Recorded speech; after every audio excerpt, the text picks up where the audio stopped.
최고의 제안을 하라. 그러면 트럼프가 들을 것이다.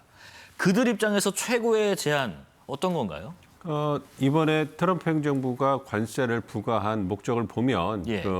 트럼프 행정부가 원하는 가장 좋은 제안에 대해서 어느 정도 감을 잡을 수 있지 않을까 생각하고 있습니다.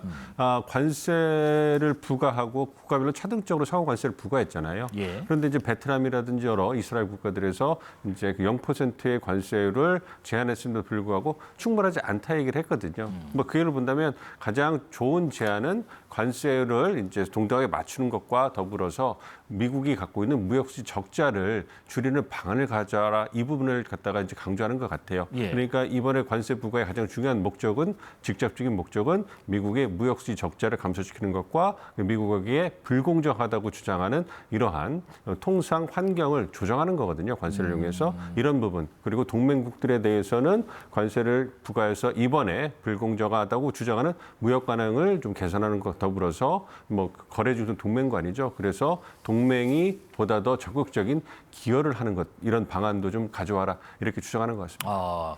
관세를 좀 조절할 수 있는 방안, 그리고 무역 수지 적자를 조절할 수 있는 이런 방안들을 가져와라. 그런 최고의 제안을 하라. 그러면 들을 것이다. 그런데 지금 미국 내에서 최근에요, 트럼프표 이 정책에 좀 반대하는 이들의 목소리가 트럼프 2기 출범 지금 2개월 반 만에 전국적으로 조직적인 어떤 시위로 분출되고 있다고 하는데 지금 그림도 나오고 있네요. 이런 분위기도 어떤 협상에 영향을 줄 수 있을까, 여론의 분위기도 궁금합니다. 미국 내에서 지금 전역에 거쳐가지고 이제 시위가 이제 계속 일어나고 있는데요. 뭐 지난 주말 같은 경우는 1,200건 이상의 시위가 동시다발적으로 일어났고, 네. 60만 명이 넘는 국민들이 참여했다, 이런 보도가 나오고 있는데요.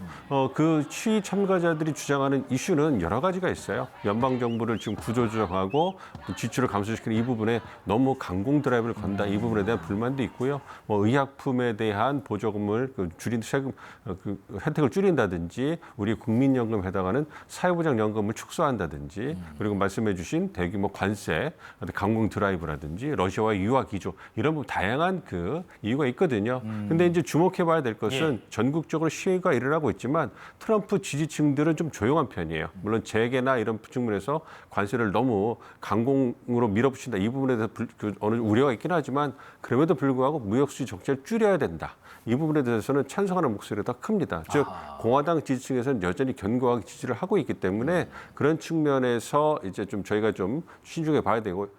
그럼에도 불구하고 미국 전역에서 시위가 일어나고 있기 때문에 아무래도 트럼프 대통령이 이제 관심을 가질 수밖에 없겠죠. 그렇기 때문에 이번에 상호 관세를 발효한 다음에 양자 협상에 들어간다고 얘기를 했잖아요. 네. 그렇기 때문에 양자 협상을 가기 전에 조금 시간이 걸릴 거라고 좀 생각했는데, 그걸 통해서 어떤 상호 관세율이 발효되면 미국 정부가 그걸로 인해서 좀 재원을 확보할 수 있지 않겠습니까? 그 부분에 있어서 좀 더 좀 시간을 두지 않을까 예상을 했는데, 그런 부분에 있어서는 빨리 성과를 보여주기 위해서 국내적으로 좀 시간을 단축하고 양자 협상을 바로 들어가지 않을까, 뭐 이런 영향이 있지 않을까 좀 생각을 하고 있습니다. 예.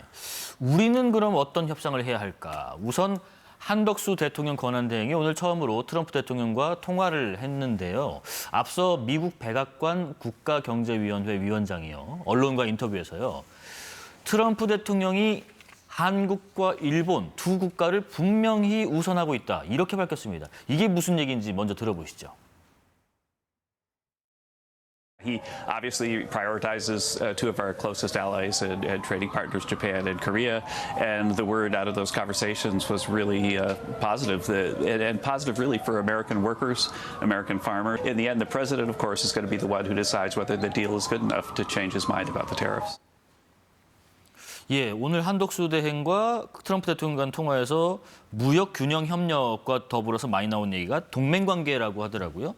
미국도 이제 협상 의사를 밝힌 70개국 중에서 한국과 일본 같은 동맹국과 우선해서 논의하겠다, 이런 입장인데, 먼저 이제 양측이 발표한 이런 내용들 어떻게 평가하시는지 궁금합니다.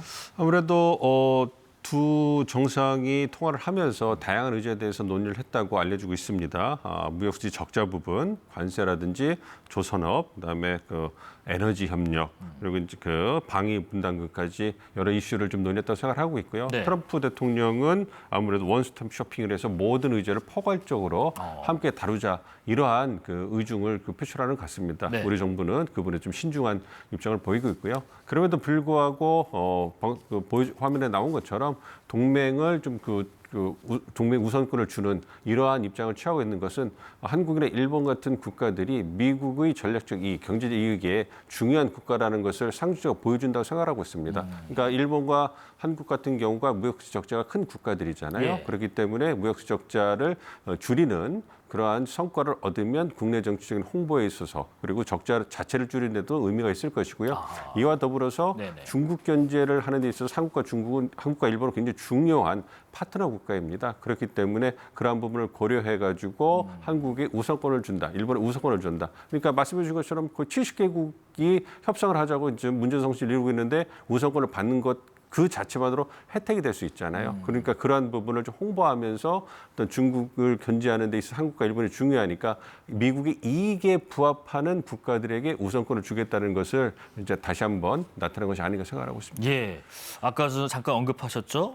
원스톱 쇼핑, 트럼프 대통령이 자신 SNS에도 이렇게 올렸습니다. 원스톱 쇼핑은 아름답고 효율적인 과정이다라고 했는데 그 아까 말씀하셨던 그런 뭐 관세랄지 그다음에 에너지랄지 그다음에 방위 분담금랄지 이런 거를 뭐 한 방에 논의하겠다는 건가요? 어떻게 하겠다는 건가요? 원스톱 쇼핑이라는 것이? 그렇습니다. 모든 주요한 의제를 테이블에 올려놓고 예. 이제 협상팀들이 논의를 하는 게 어떻겠느냐 이렇게 하는 거죠. 이제 미국 입장에서는 아무래도 키를 쥐고 있기 때문에 모든 의제를 테이블에 올려놓고 협상을 하면 네. 미국이 원하는 바로 빠른 시일 내에 어떤 결과를 낼 수 있지 않을까 이렇게 기대를 하는 것 같은데요. 우리 입장에서 신중할 수밖에 없는 것이죠. 네. 경제나 무역 부분하고 방위 분담금 문제 같은 경우는 완전히 성격이 다른 사안들이고요.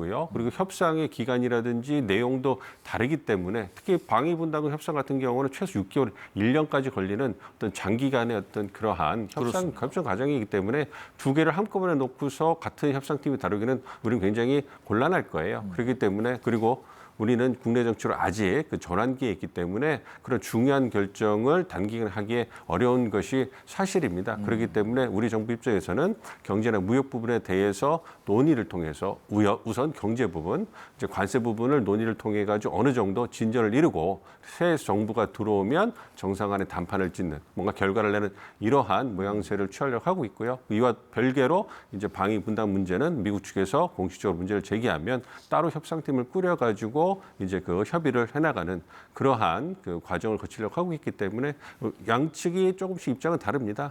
그렇지만 협상이라는 것이 다른 의견을 조율해가는 과정이기 때문에 그런 부분에서 이제 만나서 소통하면서 이제 그 본격적으로 어떤 협의를 해 나갈 거다 이렇게 예상을 하고 있습니다. 말씀 들어보니까 이제 주한미군 방위비 증액까지 맞물리면 우리한테는 선택지가 많아 보이지 않는 것은 좀 걱정이긴 한데 어쨌든 지금 통상교섭본부장 같은 경우에는 한미 양국 간 협의가 지금 진행되고 있는 조선이랄지 아까 말씀하신 그런 에너지 중에서도 알래스카 LNG, 액화천연가스 이런 것들이 미국이 참 관심을 갖는 부분이 했는데 이런 부분들도 좀 협상 카드로 좀 유효할 수 있다고 보나요?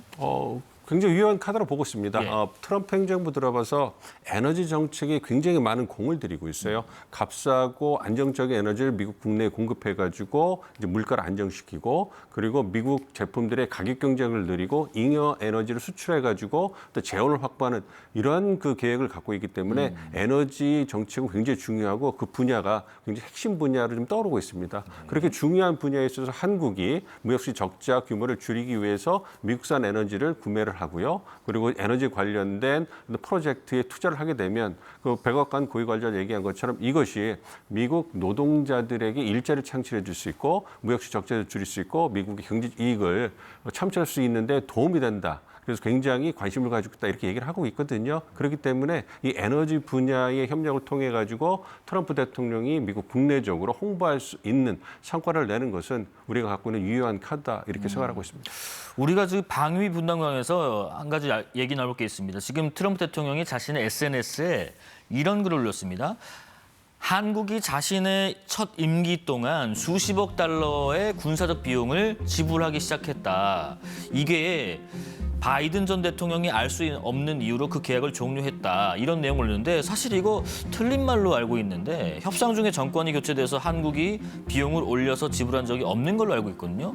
근데 왜 대통령 신분을 자꾸 이런 언급을 하는 걸까요? 그러게요. 그 어떤 잘못된 정보라든지 거짓 주장을 계속 하시기 때문에 이 부분에 대해서 우리가 이제 그 주의 있게 보고 이제 그것에 대응하는 메시지를 계속 내고 있는데요. 예. 이게 어제 오는 일은 아닙니다. 트럼프 후보가 이제 2020년 대선부터 나와가지고 하도 이제 거짓 정보를 많이 얘기하니까 2020년, 2024년 대선 때는 미국 현지 언론에서 팩트 체크, 사실 체크라는 팀이 운영이 되었고 즉각적으로 토론회를 할 때 그러한 사실을 체크하는 이러한 그 해프닝도 벌어지고 있거든요. 아무래도 이제 자신이 갖고 있는 입장을 좀 부풀려 가지고 협상이 유리한 위치를 그 차지하려는 그러한 목적이 있는 거 아닌가 싶습니다. 그렇기 때문에 어떤 그러한 트럼프 대통령의 발언 하나하나에 일희일비할 것이 아니라 어떤 그 기저에 깔려 있는 미국의 이익이라든지 어떤 입장을 보고서 우리가 차분하게 대응해 나가면 되지 않을까 생각을 하고 있습니다. 네.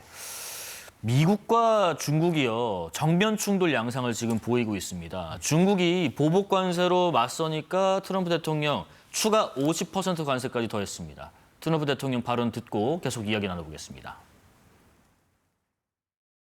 China's paying a 104% tariff. It sounds ridiculous, but they charged us for many items 100%, 125%. I think they'll make a deal at some point. 중국은 더 했다. 우리는 중국에는 뭐 다 합쳐서 104% 관세를 부과하기로 했다. 하지만 어느 시점에는 중국이 협상을 할 거다. 협상 안 하고 버티겠냐 이런 얘기인데 어떤 협상을 언제 제시해 올 거라고 혹시 예상을 하시는지요? 아무래도 지금은 미중 간에 기싸움을 하고 있는 것 같아요. 그래서 어쨌든 공격의 어떤 키를 갖고 있는 것은 미국이고요. 말씀해 주시고 화면에 나온 것처럼 104%의 관세를 부과하지 않았습니까?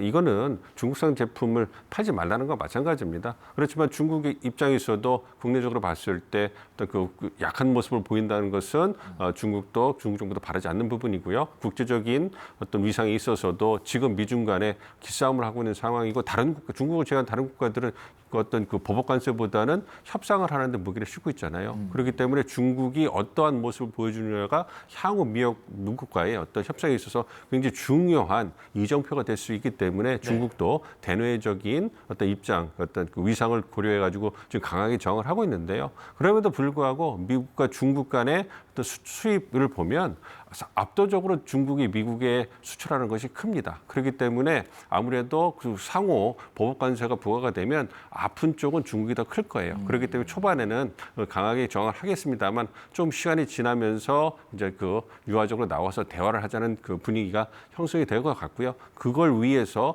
미국 국내적으로, 중국 국내적으로 이제 어려운 상황을 토로하면서 협상을 할 수 있는 명분이 만들어지지 않을까, 좀 분위기가 만들어지지 않을까 생각을 하고 있습니다. 가장 바람직한 것은 초반에 기싸움을 하다가 대화 국면으로 이제 그 자연스럽게 넘어가서 6월에 미중 정상회담을 해가지고 2차 무역 어떤 협정을 위한 물꼬가 만들어지는 것이 가장 적절하지 않을까 이렇게 생각을 하고 있습니다. 시진핑 중국 국가주석이 그럼 협상 카드로 좀 믿는 구석이 뭐가 있나, 어떤 것이 있을까 하는 궁금증도 듭니다. 그러니까 지금 상황에서 첫 번째는 그 보복 관세를 부과를 했잖아요. 네. 그리고 WTO 세계무역기구에다가 불공정 무역 관행으로 그 제소를 해놨어요.